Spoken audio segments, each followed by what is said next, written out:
Hi everyone, I'm here with my friend Akeem Famuyiwa, who is a serial entrepreneur and founder of Fractional IP. Very inspiring entrepreneur, and it would be great for him to share what inspires him and just a little bit about himself. So, hi Akeem. Hi Annie, and hi everyone. How are you doing? I'm doing good. Thank you. Would you like to tell us a little bit about yourself? So my name is Akeem, as mentioned. I'm a consultant and I'm the founder of Fractional IP. So I'm an IP consultant. We focused on helping businesses and individuals monetize their intangible assets.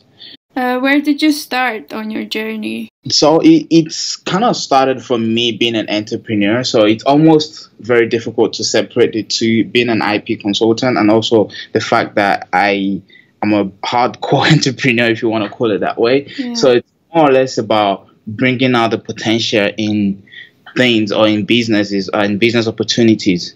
That's what I care the most about, and I like good ideas, and I always feel like there's no idea that is lost. It's just the creativity and bringing it to life. Yeah. That kind of there's where there's a shortcoming. So I am very passionate about that, and that's what I started from. But as a matter of fact, I started a group called Intellectual Property on Meetup, and at the time I didn't know much about intellectual property from a legal perspective. But as I said earlier on, I was very passionate about bringing out potential in things, and that's what led me to that definition of intellectual property. So after university, I was thinking, what am I going to do with my own intellectual property type of thing? So I started questioning that. That led me to the discovery of, okay, actually, intellectual property is actually a thing. And I started a group, and the rest is history from then on. So what is the passion behind following intellectual property? Like you said, it's helping businesses, but like what's the core? Why intellectual property? So that there's a two dimension to that, because on one part I am fascinated by the law, and I generally enjoy studying law and studying concepts and ideas and interpretation of things. And then on the other part as well, like I said, I love ideas. I love bringing ideas to life. And I just was fascinated by that subject of, okay, intellectual property. What does it do, and what is the meaning of it? If you create an idea, what is the legal representation of that idea, and how can you commercialize that idea? But the ultimate passion behind it for me is actually bringing out potential in things and in people or in idea. Yeah. I genuinely dislike intellectual waste. So I feel like there's every single problem can be solved if tackled with a genuine commitment to, okay, let's think about this intellectually and see how we can solve it. Yeah. On that basis, that there is solution to every problem. On that basis, it's just something that really makes me super passionate about that. For anyone that doesn't know anything about intellectual property, can you just summarize what it means and what it is you work with? So intellectual property is a legal framework that kind of defines or captures the value in your idea or any sort of project that anybody is working on. So if you are in a business or you've got an idea, what are the legal representation of that? Once the idea is created and it comes to the market, what is the commercialization process of that, and what does that mean from a value to you as the creator, as the originator of the idea, and the value to the client or to the customer or to the market in general? That's essentially what intellectual property is. So it's a legal framework around ideas and concepts that people created. In terms of what we work with, so we work specifically with all intellectual property tools. So we work with businesses that create an idea, or they have an invention that they're trying to create in the market. So intellectual property helps you to, number one, protect that idea, but it also helps you to capture the value in that idea. So that's essentially what we do for our clients. So we help them to, first of all, protect the idea, and then help them to understand the ways and how they can capture and extract value from the idea. So understanding the commercial sense of it, the marketability of that idea, and how that could become an equitable return for them over the long term. Yeah. I feel like a lot of people who start up businesses, they don't consider like the IP part of it. So how important is the part of protecting and patenting and doing all of that work for your brand? Essentially, it's kind of recouping your cost of expression. So we put it that way, in the sense that every single time that you do something, you spend time. Creative process are very time-consuming exercise. Even though they're very much enjoyable, you probably enjoy doing it as a creative entrepreneur. However, it's still your time that you're spending on it. And the main reason, or the most reason why a lot of people do it, is to be able to, earn a living from that. So it's important that over the long term, you understand the value in your intellectual property that you're creating, and you're able to extract that value, not necessarily for today, but for tomorrow and the day after, in the future, essentially. So that's why it's important. If you can create an idea now and it can be lost in the market. So if you go into the market, it becomes something that has been kind of diluted in the market. And how can that happen? So it's a way of, if you don't have a tangible way of capturing your idea or the identification of sourcing your idea. So an example would be if you have a cool concept about something and you started sharing that idea, or perhaps you started teaching others about some things that you understand, that you know. However, this is about your time that you're spending. So you could do two things. You can protect that idea rather than someone else coming in the market and then copying that same concept, and then taking away some value from you, or taking away some of your becoming a direct competition, or indirect competition in a way. So if you protect your idea, you minimize the risk of that happening. And as opposed to someone becoming your potential competitor, they could be a partner. Yeah. So you can then license the idea to them and say, okay, because this is already protected and it's the original idea, so you can have a portion of this for this price and for this time period. And collaboration, intellectual property also enhance collaboration. So in what way? As I've said, through licensing, it's one thing. So if you have protected an idea and you own it, it's easy to share it rather than something that you haven't owned. You're probably very skeptical about talking and sharing your idea. So just one question. If I haven't licensed my idea or protected it through IP, does it mean that I don't own my idea? Or and if I license it or do all this legal work, does it mean that I own the idea and that nobody can really do anything to it? So it depends on what kind of idea that we're talking about. So there are different types of, or even a brand, even a brand. So let's take a brand, for example. So you can protect a brand on the trademark, and usually that lasts for 10 years. So that brand, you have a 10 years right to own that. You own that brand, and at that point in time, if you don't protect it, you still own it, but it's not legally represented. It's not legally yours. You don't have any right over it. So there's a right, ownership right, as like you have a land. It's like, imagine there's a building and you don't actually sign the paper to say this is my land or this is my property. It's a little bit different. It becomes something that attracts nuisance. Yeah. In that sense. So there's a difference between owning something and then owning it from a legal perspective. So from a brand point of view, the trademark will be yours. Of course, you can renew it every 10 years. But for that 10-year period, you have all the legal rights over that property. Okay. And also there are different levels of ownership, isn't there? Like when you are signing up for intellectual property.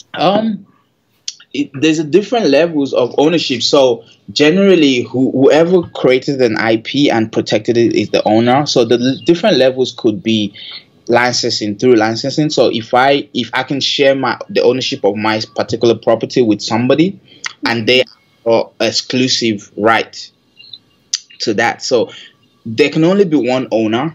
Okay. But it can be multiple of people that have access to use that, the legal right to use or to monopolize that piece of property. Okay. There's only one, and you can also transfer that ownership. So it's very transferable. So if you create a property and you sell it to someone, you transfer. So there's a document that you sign that transfer the ownership of that right to the person that you sold it to outright, and a licensing case is where you give a exclusive or non-exclusive right to that asset, but there's only one or multiple types of ownership at one particular time over the period, over a particular property. Yeah. And just to clarify, what is it that we are protecting the brand against? Let's say I have a brand and somebody mentions it in a way that I don't like, or can you give us some examples of when this licensing would come of use?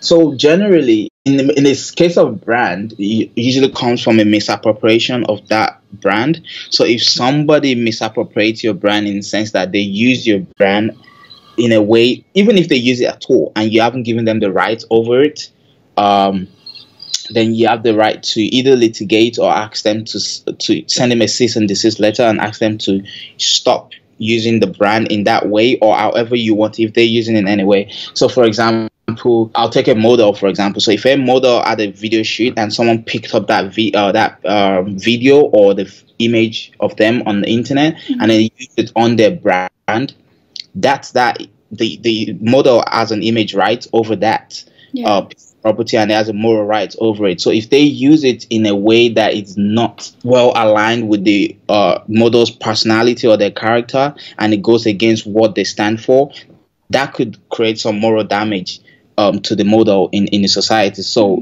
that you have the legal right to protect that as a model. So that's an example. And as a brand, terms of business.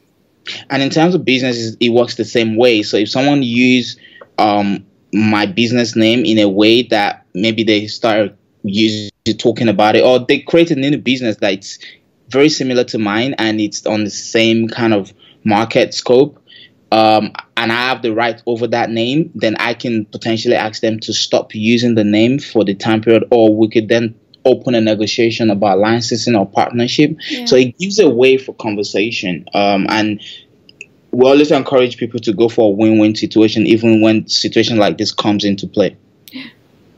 Okay.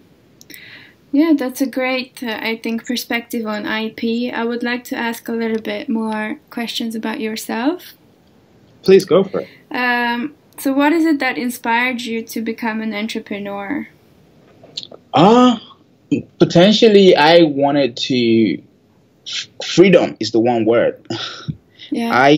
I wanted to be free, and I just wanted to do things when I want to do it and how I want to do it. That doesn't mean I want to become lawless. It just means that I understand that there's no one man should have control over what another man does. And I really I profoundly live by that rule. So that's why I wanted to become an entrepreneur. I felt like we as a human race are meant to be an entrepreneur anyway. That's how we're meant to earn our living. So that struck with me right after university, and that's one of the main things that I wanted to become that wanted to push me to become an entrepreneur. I don't know if it's right to say it's natural, but I really just felt natural, like that's the only thing I can do. That's the only thing I want to do. Straight throughout university, I tell my parents almost every year, I'm not going to work in a corporate environment or do anything. I'm going to be myself. So it was more of a natural thing for me. Like, it's always felt like that's the right thing to do. Definitely. Great. What would you recommend anyone who would like to get into that field, being a business owner and following, creating and following their dreams? The first thing I would say is understand who you are. Like, know self-awareness is the key, is the number one thing.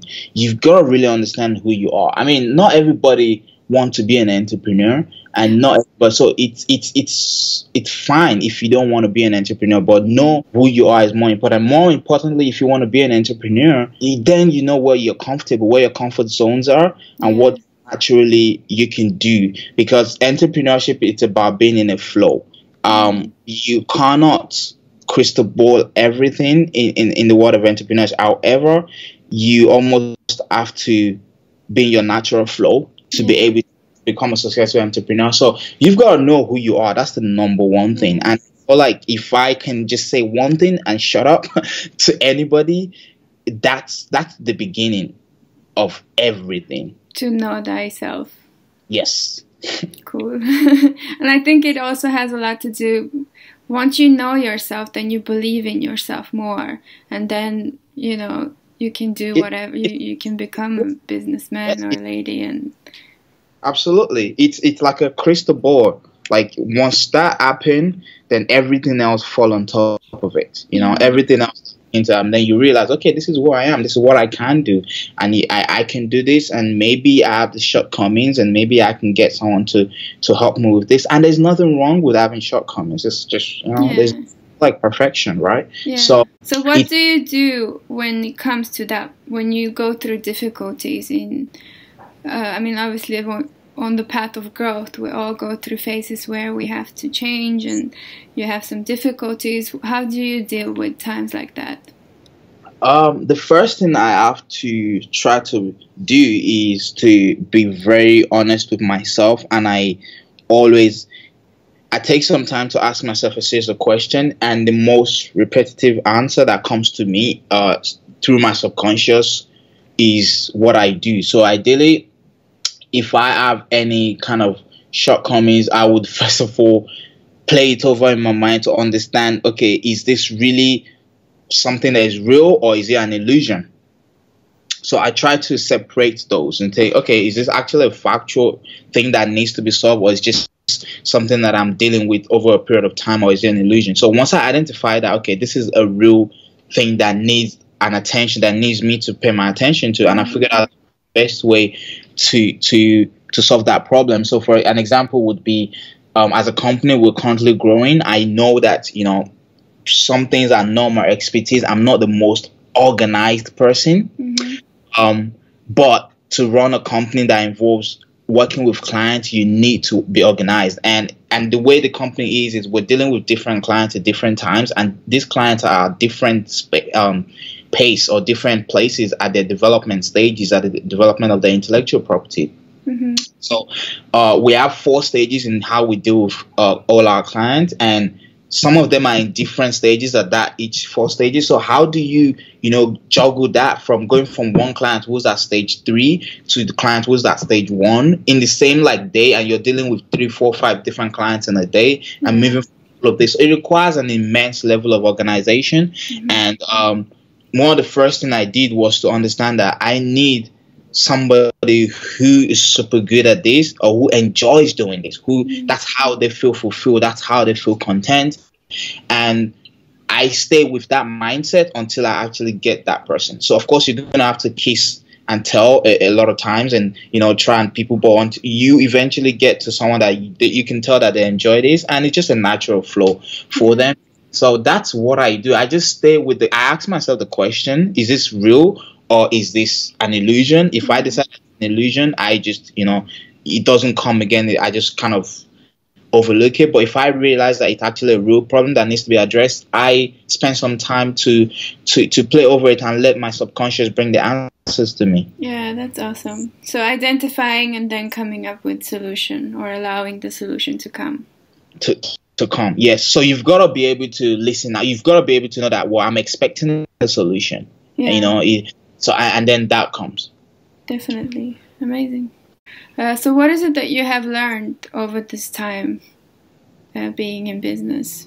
The most important thing? That's a good one. That value attracts value, and if you can solve problem, if you can do what you say you're going to do in business, things will work out for the best. So not bullshitting anybody and focusing on solving real problem for people.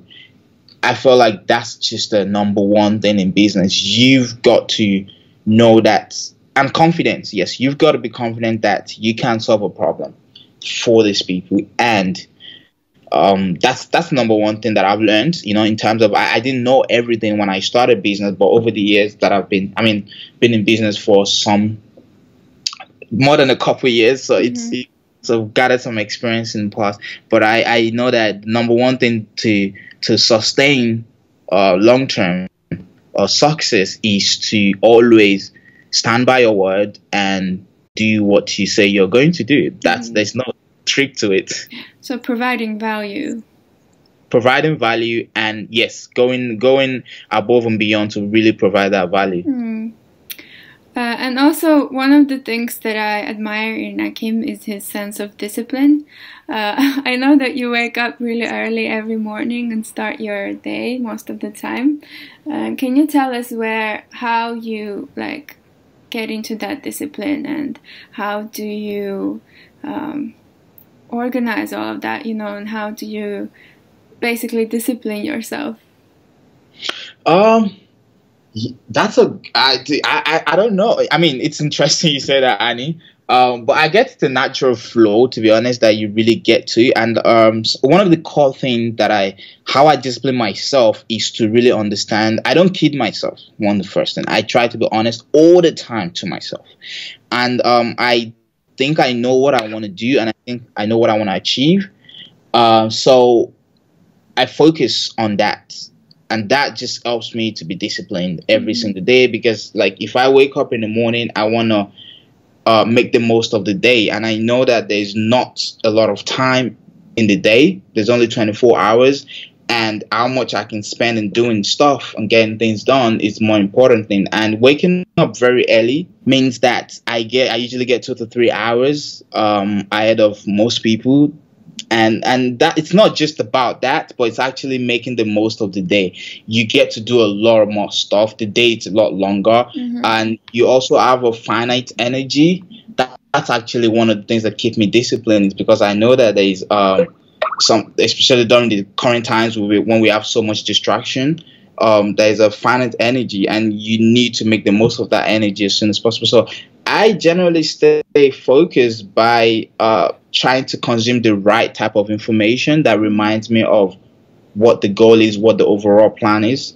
And yeah, I stay honest with myself all the time. So what's your morning routine, let's say? My morning routine is usually I mean, it's nothing special, to be quite honest with you. Usually get up and start the day immediately. I put my foot on the ground.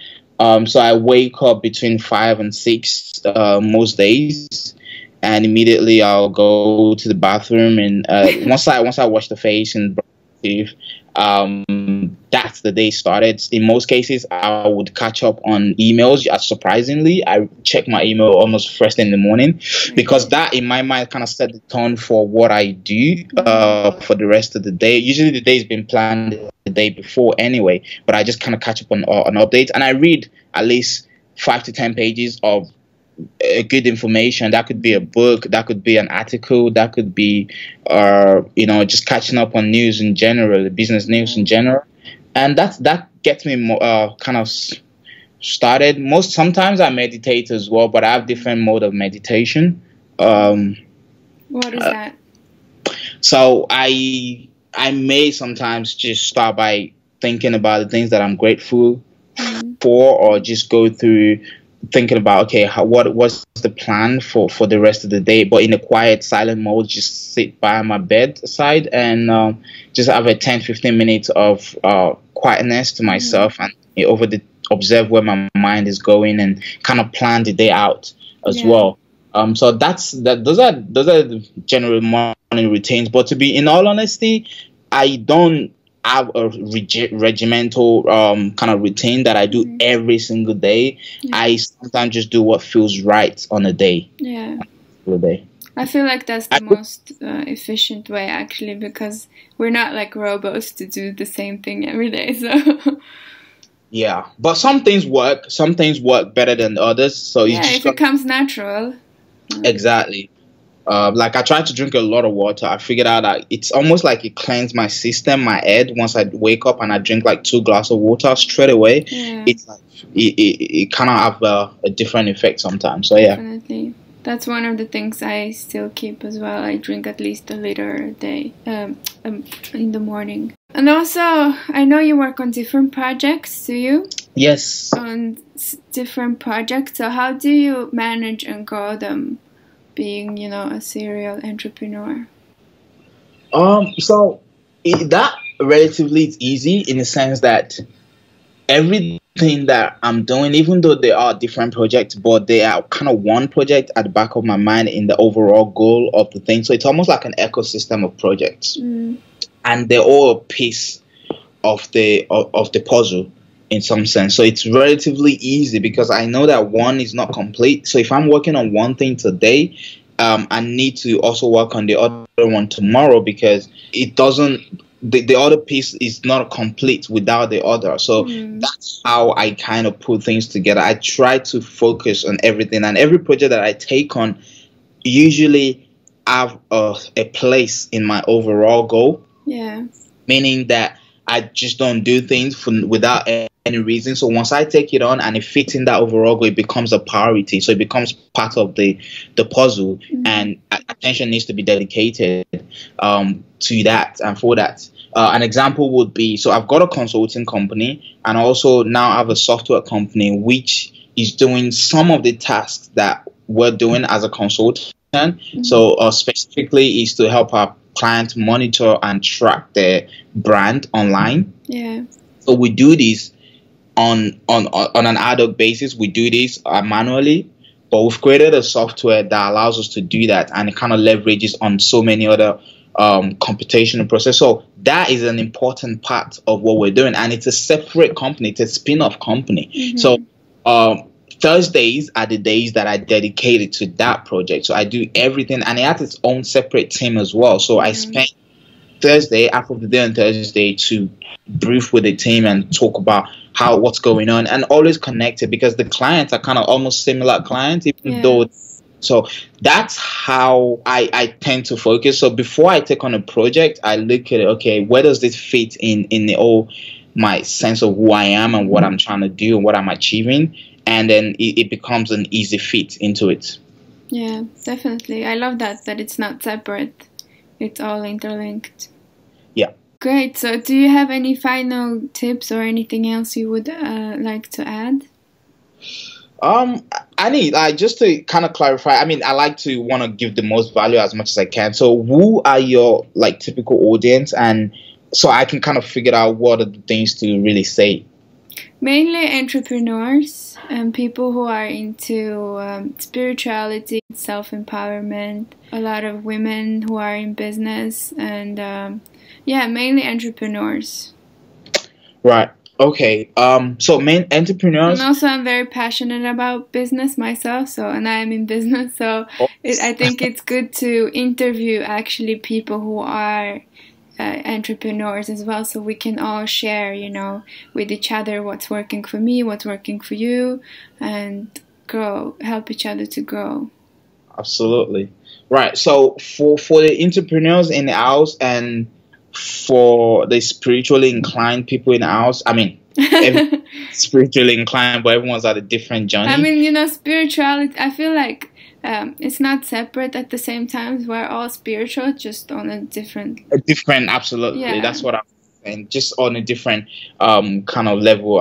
Everyone's at a different time. So in that sense, I feel like everything is one, and I just feel like being honest with yourself and knowing who I've touched on it again. I'll say it again. It's like knowing who you are, knowing what you're trying to achieve or what you want to achieve encapsulates every single thing. It's not separate from who you are as a spiritual being. Definitely.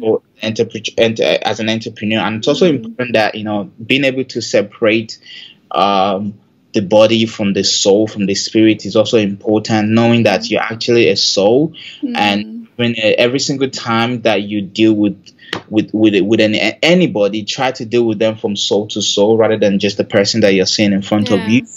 That's something that you are good at as well, right? Networking and connecting with people. Yeah. Because I try to look beyond what I'm seeing in front of me and see what I'm getting from the person as a soul, and I just give them the right utmost value that I can there. Because my logic is that what if I never see this person again? What would be the one thing that I would ever say to them? And just amazing.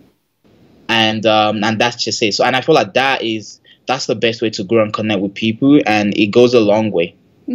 Great.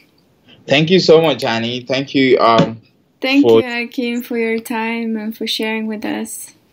your skills and your tips. My Hopefully we will have you back soon again. Anytime, Annie. Anytime. Yeah. Thank you, Akeem. Have a nice day. And you too. Take care. Bye.